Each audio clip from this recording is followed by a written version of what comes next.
Okay, next topic जो है हमारे पास that is section formula. Section formula जैसे कोऑर्डिनेट ज्योमेट्री में हमारे पास 10th क्लास में था कि अगर कोई लाइन है ज्वाइनिंग टू पॉइंट्स और उसको एक पॉइंट किसी रेशो में कट करता है m/n, तो सेक्शन फॉर्मूले के अकॉर्डिंगली सी पॉइंट के कोऑर्डिनेट किस तरह से फाइंड आउट किया जाते हैं। सिमिलरली यहाँ पे वेक्टर में भी हमारे पास आता है। लेट अस कंसीडर हमारे पास एक OA वेक्टर है और एक OB वेक्टर है। This point is B and this is OB vector, ठीक है। And we are having a vector C जो इनको इन बिटवीन वेक्टर जो AB ज्वाइन कर रहा है इसको m/n की रेशियो में कट कर रहा है। Let us consider OA vector is represented by small a vector, OB vector is represented by small b vector, और हमारे पास एक वेक्टर C वेक्टर है जो हम लोगों को इसमें क्या है कि इसको m/n की रेशियो में कट कर रहा है। और अगर इसको m/n की रेशियो में कट कर रहा है then how we can find out the position vector of this point C। तो इसका फॉर्मूला हमारे पास डायरेक्टली जैसे 10th क्लास की कोऑर्डिनेट ज्योमेट्री के अकॉर्डिंगली होता था m into a vector plus n into b vector divided bye m plus n। मतलब क्या कि जो इस साइड पे m है वो इधर वाले वेक्टर के साथ मल्टीप्लाई होएगा और जो इस साइड पे n है वो दूसरे वेक्टर b के साथ मल्टीप्लाई होगा, जस्ट लाइक क्रॉस मल्टीप्लिकेशन जैसे 10th क्लास में हम लोगों ने की थी। So this was for internal division. अगर मतलब कोई वेक्टर हम लोगों को दो वेक्टर्स को इंटरनली डिवाइड करता है तो सेक्शन फॉर्मूले के अकॉर्डिंगली उसके वेक्टर के हम लोग पोजीशन वेक्टर किस तरह से फाइंड आउट कर सकते हैं। सिमिलरली अगर हमारे पास फिर से दो वेक्टर हैं, दिस इज OB, इसको B वेक्टर से रिप्रेजेंट किया जाता है and this is A and represented by small a vector, और एक वेक्टर पॉइंट C जो C वेक्टर है वो इन दोनों वेक्टर्स को n/m की रेशियो में कट करता है, बट दिस टाइम एक्सटर्नली। यहाँ पे देखिए C पॉइंट जो है इन दोनों लाइन को ज्वाइन करने वाली AB वेक्टर को ज्वाइन करने वाली लाइन के ऊपर लाई कर रहा था, लेकिन यहाँ पे हमारे पास जो AB वेक्टर है और C वेक्टर जो है आउटसाइड लाई कर रहा है। मतलब क्या है कि एक्सटर्नली डिवाइड कर रहा है। And if it divides externally then what will be the formula. आप लोगों ने क्या करना है, MB vector minus NA vector divided by m-n, ठीक है। जो इस साइड पे है वो हमारा उसके साथ मल्टीप्लाई हो जाएगा और जो n है वो इस साइड पे मल्टीप्लाई होएगा। सिंपल सी बात है, आप लोगों ने MB plus NA over m plus n लिख लेना है और दूसरा आप लोगों ने A over m plus n लिख लेना है। या अगर आप इसको इस तरह से चेंज करना चाहते हो तो यहाँ पे आप लोग इस तरह से रेशियो चेंज करके n और m लिख सकते हो एंड आपका फॉर्मूला दोनों का सेम रह जाएगा, MB vector plus NA vector. Understand? Same formula अगर आप करना चाहते हो तो आप रेशियो चेंज कर सकते हो, कोई फर्क नहीं पड़ता है। सिंपल सी बात है। इंटरनल के लिए आप लोगों ने क्रॉस मल्टीप्लाई करके बीच में प्लस का साइन लगाना है और एक्सटर्नल के लिए आप लोगों ने क्रॉस मल्टीप्लाई करके बीच में माइनस का साइन लगाना है। और इसके बाद एक फॉर्मूला, छोटा सा फार्मूला होता है यूनिट वेक्टर का। मैंने आपको पिछले लेक्चर्स में भी बताया unit vector is represented by i cap, j cap और k कैप। लेकिन वो होता है कि अगर हमारे पास वेक्टर में जो वेक्टर की मैग्नीट्यूड 1 यूनिट डायरेक्टली गिवन हो, लेकिन अगर कई बार क्या होता है कि हम लोगों को एक वेक्टर दिया होता है और उसकी मैग्नीट्यूड कुछ अलग से होती है। लेट अस कंसीडर मेरे पास एक वेक्टर है, a vector is equals to 2i plus 3j minus 4k cap. अगर हम लोग इसकी मैग्नीट्यूड फाइंड आउट करना चाहें तो इसकी मैग्नीट्यूड अलग आएगी। तो हमारे पास इसमें क्या होता है कि क्वेश्चन आ जाता होता है कि find out the unit vector along the direction of the given vector. Question इस तरह से आता है 1 मार्क का, find out the unit vector along the direction of the given vector. तो मतलब क्या होता है कि इसी गिवन वेक्टर का यूनिट वेक्टर हम लोगों ने फाइंड आउट करना होता है और उसका फार्मूला होता है a cap is equals to a vector divided by modulus of a vector. याद रखिएगा कि जो यूनिट वेक्टर है उसको हमेशा हम लोग a कैप के साथ डिनोट करते हैं and its formula will be given by a cap is equals to a vector divided by modulus of a vector. Understand? Now let us start exercise 10.2. First question is compute the magnitude of the following vector. पहला part है हमारे पास, a vector is given to us is I cap plus j cap plus k cap and we need to find out the magnitude of these vectors. It will be given by A vector magnitude is equals to under root of 1 का square plus 1 का square plus 1 का square. Formula हम लोगों ने क्या use किया है कि अगर हमारे पास कोई A vector is equals to xi cap plus yj cap plus zk cap होता है तो उस वेक्टर की मैग्नीट्यूड क्या होती है, जो उनके वेक्टर कंपोनेंट्स हैं उनके कोफिशिएंट्स आप लोगों ने लेकर स्क्वायर करके अंडर रूट करना है। अंडरस्टैंड? जो i कैप है उसका कोफिशिएंट x, j कैप का कोफिशिएंट और k कैप का कोफिशिएंट लेकर स्क्वायरिंग करके एडिंग करनी है आप लोगों ने। अंडरस्टैंड? अब यहाँ पे देखिए i j k का कोफिशिएंट हमारे पास तीनों बार 1 था तो 1 का स्क्वायर प्लस 1 का स्क्वायर प्लस 1 का square and that will be equals to under root 3 units. ठीक है जी। सिमिलरली हम लोग थर्ड पार्ट करते हैं। थर्ड पार्ट में मेरे पास एक c वेक्टर गिवन है। It was 1 by under root 3 I cap plus 1 by under root 3 j cap minus 1 by under root 3 k cap. And if we want to find out the modulus of this vector, it will be c vector modulus is equals to 1 by root 3 का whole square plus 1 by root 3 का whole square plus minus 1 by root 3 whole square और सारे का under root। ठीक है जी। It will become 1 by 3 plus 1 by 3 plus 1 by 3 और ultimately इसको solve करके हमारे पास कितना आंसर आ जाता है 1 यूनिट। ठीक है जी। 1 by 3 plus 1 by 3 plus 1 by 3 will become 3 by 3 और अल्टीमेटली उसका स्क्वायर रूट हमारे पास कितना हो जाएगा 1 unit. Second question is right two different vectors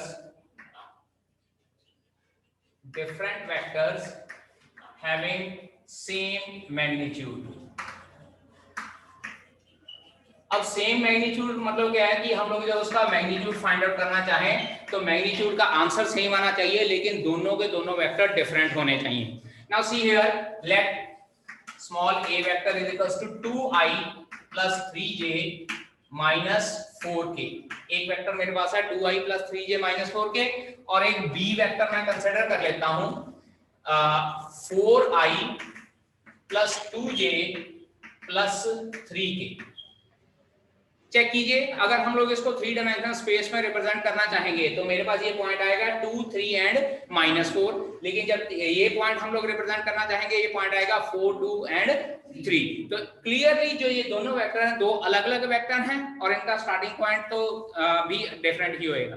तो उसके अकॉर्डिंगली अगर हम लोग इसका मॉडुलस फाइंड आउट करना चाहते हैं ए वेक्टर का मॉडुलस इट विल बिकम 2 का स्क्वायर प्लस 3 का स्क्वायर प्लस -4 का square and answer comes out to be 9, 4 and 16 under root 29। Similarly अगर हम लोग b वेक्टर का मैग्नीट्यूड फाइंड आउट करना चाहते हैं तो अगेन हमारे पास आंसर इसका आएगा 4 का स्क्वायर प्लस 2 का स्क्वायर प्लस 3 का square and again our answer is 29 under root. Means to say that कि मैग्नीट्यूड दोनों वेक्टर्स का सेम है लेकिन दोनों वेक्टर्स की डायरेक्शन अलग अलग है। That is it means it represents two different vectors. Understand? अब थर्ड क्वेश्चन भी कुछ ऐसा ही है लेकिन थर्ड क्वेश्चन में हम लोग थोड़ा सा डिफरेंट करेंगे। थर्ड क्वेश्चन लिखा हुआ write two different vectors having same direction. Two different vectors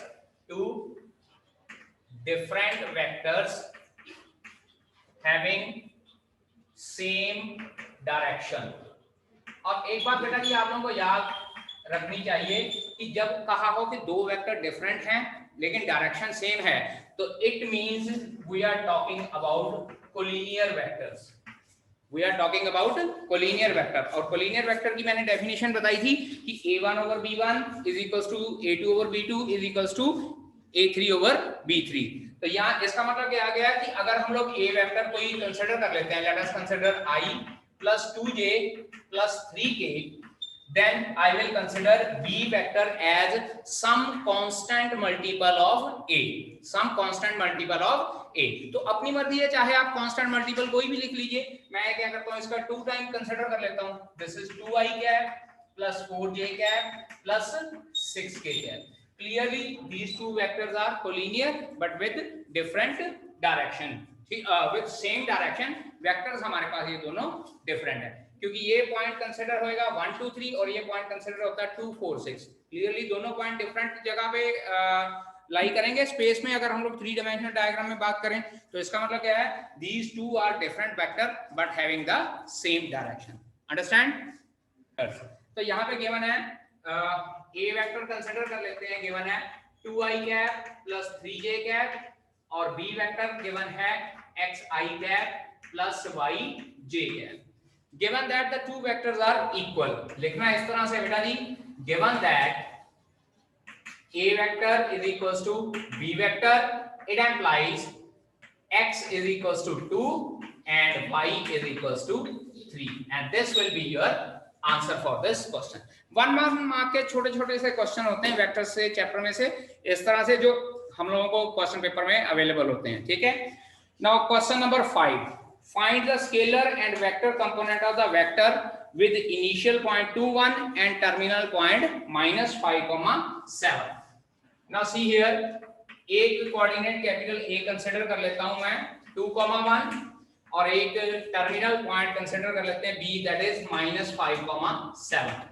और हम लोगों को ये कहा गया है कि इसके स्केलर और वेक्टर कंपोनेंट्स लिखने हैं।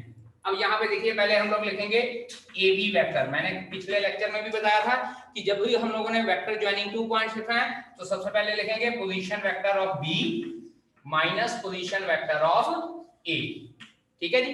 तो अब बी के पोजीशन वेक्टर क्या हो जाएंगे, -5i cap plus 7j cap minus position vector of A that is 2i cap plus j cap, ठीक है जी। अब इसके बाद इसको माइनस करते हैं तो ये हमारे पास आ जाएगा -7i कैप प्लस 7 - 1 क्या हो जाएगा 6j cap.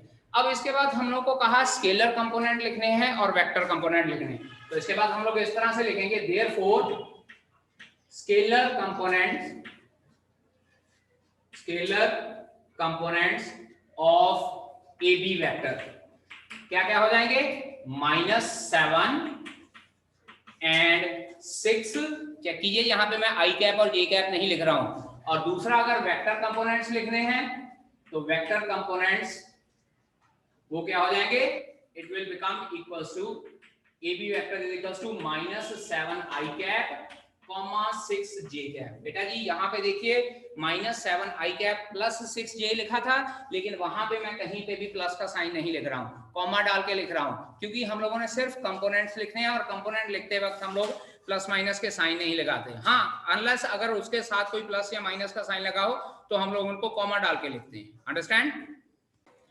Find out the sum of the vectors. A vector is equals to i - 2j plus k cap, b vector is equals to -2i plus 4j plus 5k cap and c vector is equals to I minus 6j plus minus 7k cap। We need to find out a vector plus b vector plus c vector। Sum of all these vector we need to find out। तो क्या हो जाएगा हमारे पास 1 minus 2 plus 1 into I cap। Check कीजिए, मैंने I के components अलग से ऐड किए हैं। उसके बाद plus -2 plus 4 -6 into j cap plus 1 plus 5 -7 into k cap. And our answer for this question will be equals to 0i cap plus ये हमारे पास हो जाएगा माइनस का 4j cap and next one will become minus का k cap.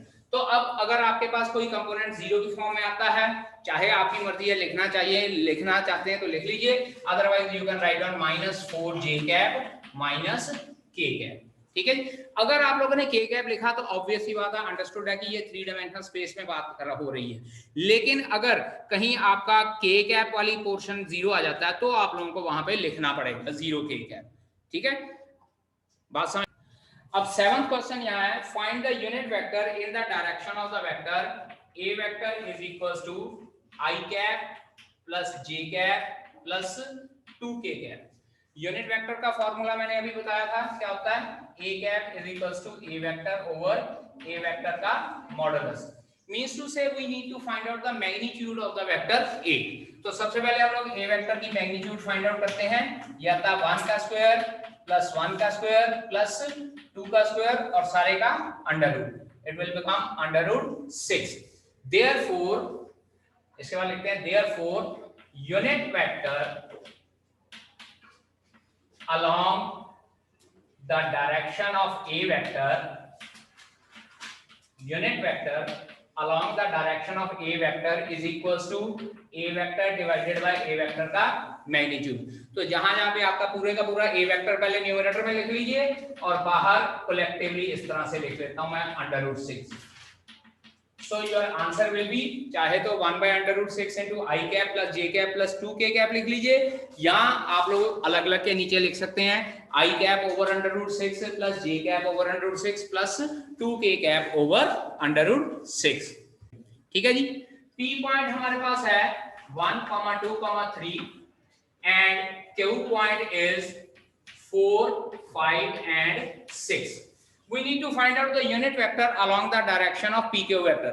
बेटा आप PQ vector की बात की है तो पहले हम लोगों को PQ वेक्टर फाइंड आउट करना पड़ेगा। Now how to find out PQ vector? इस तरह से लिखेंगे PQ vector is equals to position vector of Q minus position vector of P। ठीक है जी। Q के position vector 4I cap plus 5J cap plus 6K cap minus I cap plus 2J cap plus 3K cap. ठीक है जी। अब minus करते हैं, हमारे पास I में से I वाला माइनस, J वाले में से J वाला और K वाले में से K वाला माइनस करना है।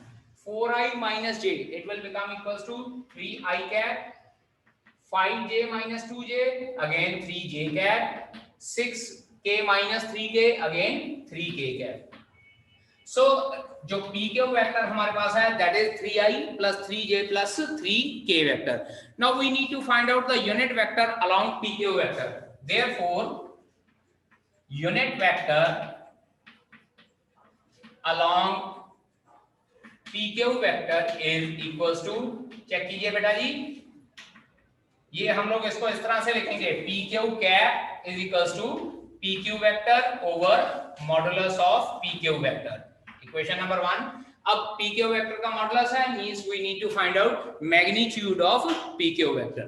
तो मैग्नीट्यूड फाइंड आउट करने के लिए पहले लिखेंगे PQ vector magnitude is equals to 3 का स्क्वायर प्लस 3 का स्क्वायर प्लस 3 का स्क्वायर। ठीक है जी। अल्टीमेटली इट विल बिकम √27 और it will become 3 units. Therefore unit vector, therefore PQ cap is equals to 3I cap plus 3J cap plus 3K cap divided by 3√3 और 3 numerator में से common निकल के cancel out हो जाएगा। It implies PQ cap will be equals to I cap plus J cap plus K cap divided by √3 units। ठीक है जी। So this will be the unit vector along the direction of PQ vector। Question number 10, we are given a vector a vector is equals to 5I minus j cap plus 2k cap और हमको ये कहा गया है कि इस vector की direction में वो वेक्टर फाइंड आउट करो जिसकी मैग्नीट्यूड 8 यूनिट होगी। अब इसको सॉल्व करने के लिए क्या करता हूं मैं, सबसे पहले इस वेक्टर की यूनिट वेक्टर फाइंड आउट कर लेता हूं जो इस वेक्टर की डायरेक्शन में होगा। यूनिट वेक्टर का मतलब होता है magnitude 1 unit.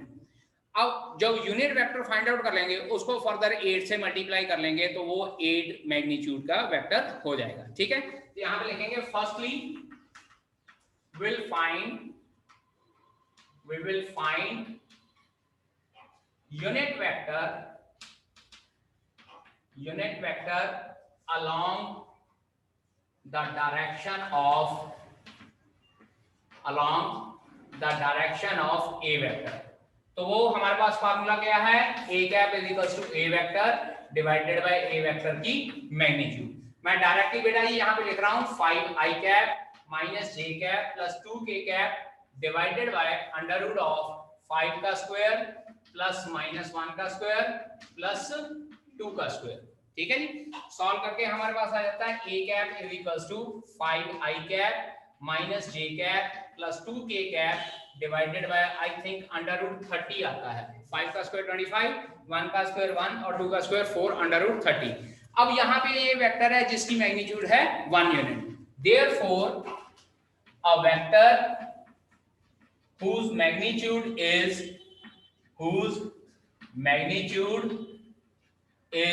8 units 8 units will be, इसी वेक्टर को बेटा जी हम लोग 8 से मल्टीप्लाई कर लेते हैं, 8 multiply by 5 i cap minus j cap plus 2 k cap divided by under root of 30, और we can say that 40 i cap minus 8 j cap plus 16 k cap divided by under root 30, and that will be your required answer for this question. ठीक है बेटा जी। 12th question is find the direction cosines, find the direction cosines, DC लिख रहा हूं short form में, of the vector, a vector consider कर लेता हूं, is equals to i cap plus 2j cap plus 3k cap, i cap plus 2j cap plus 3k cap। और बेटा जी एक बात आप लोगों को बता दूं, जब हम लोगों ने डायरेक्शन कोसाइंस फाइंड आउट करने होते हैं ना, अप्रोक्सीमेटली आपका मेथड सेम होता है एज द यूनिट वेक्टर। मैं एग्जैक्टली मेथड सेम नहीं कह रहा, मैं वर्ड यूज कर रहा हूं अप्रोक्सीमेटली सेम। अप्रोक्सीमेटली सेम में क्या होता है कि यूनिट वेक्टर में हम लोग मैग्नीट्यूड फाइंड आउट करते हैं और वेक्टर को मैग्नीट्यूड के साथ डिवाइड कर देते हैं। यहाँ पे भी हम लोग यही करेंगे, लेकिन हम लोग आंसर को वेक्टर की फॉर्म में नहीं लिखेंगे। ठीक है जी, यहाँ देखिए direction cosines of A vector is equals to, check कीजिए, 1 ओवर अंडर रूट ऑफ 1 का स्क्वायर प्लस 2 का स्क्वायर प्लस 3 का square, comma 2 over under root of 1 का स्क्वायर प्लस 2 का स्क्वायर प्लस 3 का square, and similarly 3 over under root of 1 का square plus 2 का square plus 3 का स्क्वायर। चेक कीजिए, न्यूमरेटर में जो स्केलर कंपोनेंट लिखे हैं मैंने वेक्टर के, और डिनोमिनेटर में क्या है, मैग्नीट्यूड है। तो आंसर मेरे पास कितना आ रहा है, 1 by under root 14, 2 by under root 14 and 3 by under root of 14। तो direction cosines of vector A will be given by, simply आपने क्या करना, scalar component divided by magnitude of the vector. ठीक है जी। अगर आप लोग इसको ब्रैकेट में लिखना चाहते हैं तो ब्रैकेट में भी लिख सकते हैं, विदाउट ब्रैकेट लिखना चाहते हैं तो आप विदाउट ब्रैकेट भी लिख सकते हैं, क्योंकि direction cosines are somewhere different from the coordinates.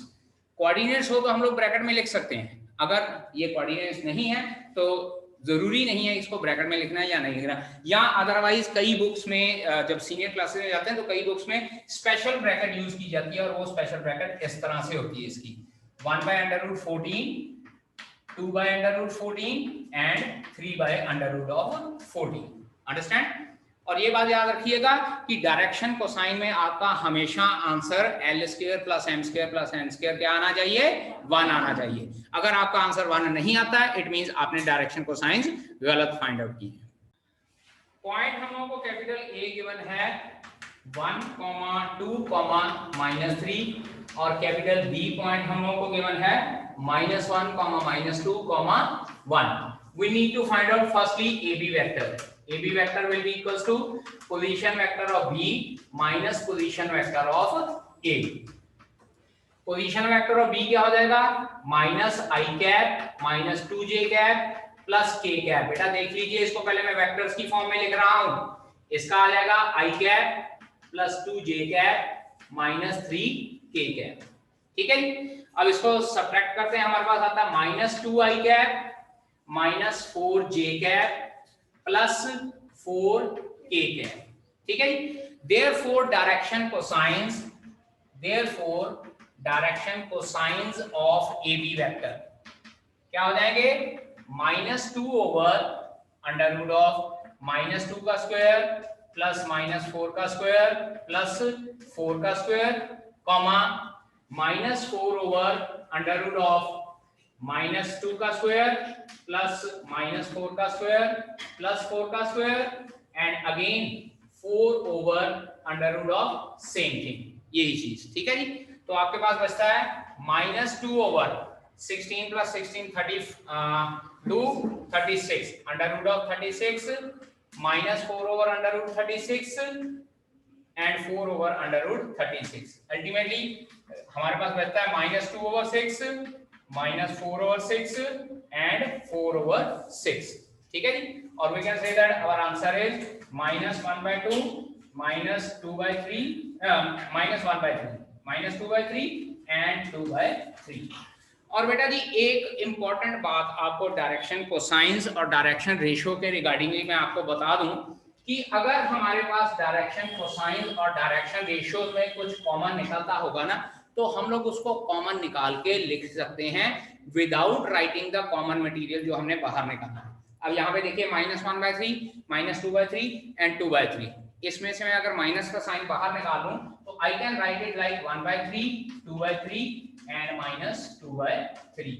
और ये डायरेक्शन कोसाइन और ये डायरेक्शन कोसाइन प्रोपोर्शनल है। These direction cosine will represent the same vector. Understand? ठीक है जी, direction cosine will represent the same vector but in the opposite direction. समझ लगे बता जी?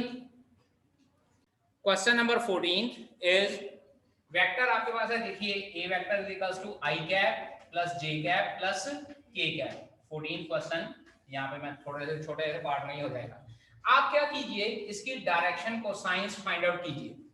जब डायरेक्शन को साइन फाइंड आउट करेंगे चेक कीजिएगा 1/√3, 1/√3 और 1/√3 आएंगे आपके पास डायरेक्शन को साइन। मतलब क्या है, L की वैल्यू 1/√3, M की वैल्यू 1/√3 और N की वैल्यू भी 1/√3 आ रही है। यानी कि cos alpha is equals to 1/√3, cos beta is equals to 1/√3 and cos gamma is equals to 1/√3।